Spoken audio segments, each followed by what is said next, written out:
नमस्कार। आज एक क्वेश्चन है, बहुत इंटरेस्टिंग क्वेश्चन है। क्या एक पागल व्यक्ति मेंटल साक्ष्य देने में सक्षम है? तो सुनने में जैसा लगता है कि पागल व्यक्ति क्या साक्ष्य देगा, उसको कैसे कोर्ट में खड़ा किया जा सकता है, लेकिन नहीं, दे सकता है। 1872 एविडेंस एक्ट की धारा 118 ये कहती है कि साक्ष्य कौन दे सकता है, साक्ष्य कौन साक्ष्य दे सकता है। 118 में बताया गया है, भारतीय साक्ष्य अधिनियम 1872 की धारा 118 कि कोई भी, चाहे बच्चा, चाहे वृद्ध, चाहे महिला, चाहे बीमार, चाहे मेंटली अनमाइंड साउंड, सभी साक्ष्य दे सकते हैं। वो सक्षम साक्षी होगा। उसके लिए कुछ अपवाद स्वरूप बातें बताई गई है कि जैसे आरोप लगा दिया जाए, डिफेंस कह दे कि साहब ये तो मेंटल आदमी है, इसके मानसिक बीमारी है, ये क्या साक्षी होगा, इनकी बातों को कोर्ट विश्वास कैसे करेगा। तो कोर्ट कहे नो, आप इस आधार पर उसको साक्ष्य देने से नहीं रोक सकते, वो सक्षम साक्षी है और उसके बयान होंगे। इससे पहले कौन सी प्रक्रिया से गुजरना पड़ता है, किन सिचुएशन को साक्ष्य दे सकता है और किन सिचुएशन से साक्ष्य वो नहीं दे सकता। अगर साक्ष्य दिया भी है तो क्या वो कोर्ट में उसका साक्ष्य ग्राह्य है, एडमिसेबल है या नहीं है। तो एक छोटा देर का है कि कोई भी व्यक्ति, चाहे वो बच्चा है, चाहे बीमार है, चाहे वृद्ध है, चाहे बुढ़ा है, चाहे औरत है, वो साक्ष्य देने में सक्षम है।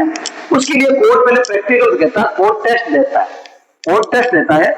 उसके नॉर्मल कुछ रेशनल क्वेश्चन पूछा जाता है। अगर वो समझदारी भरा जवाब देता है तो वो उसके साक्ष्य ले सकता है और उसके साक्ष्य को एडमिशन किया जा सकता है, साक्ष्य में ग्रहण किया जा सकता है। तो कोर्ट अमूमन यही पूछते हैं कि वो रेशनल जवाब दे रहा है, यानी समझदारी भरा जवाब दे रहा है या नहीं दे रहा है। सबसे पहले उसका नाम पता पूछा जाएगा, तुम्हारा नाम क्या है, पता क्या है।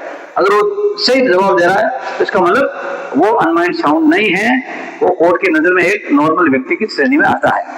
अगर वो तो नाम पता पूछा जाता है, झूठ बोलना चाहिए, सच बोलना चाहिए, आदमी को क्या क्या खाना पीना चाहिए, जो एक नॉर्मल जो क्वेश्चन के जवाब देता है उसका सीधा सीधा जवाब देता है। तो सिचुएशन नंबर 1 में आता है कि वो उसके बयान कोर्ट में एडमिसेबल है। जैसे यदि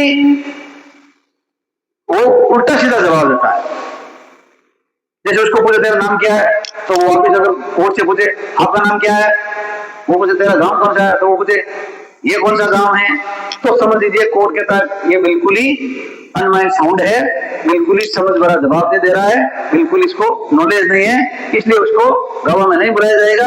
या वो अगर कोई पूछ भी लिया है तो उनके बयान है वो नॉट एडमिसेबल होंगे, वो साक्ष्य में पढ़े नहीं जाएंगे, ग्राह्य नहीं होंगे।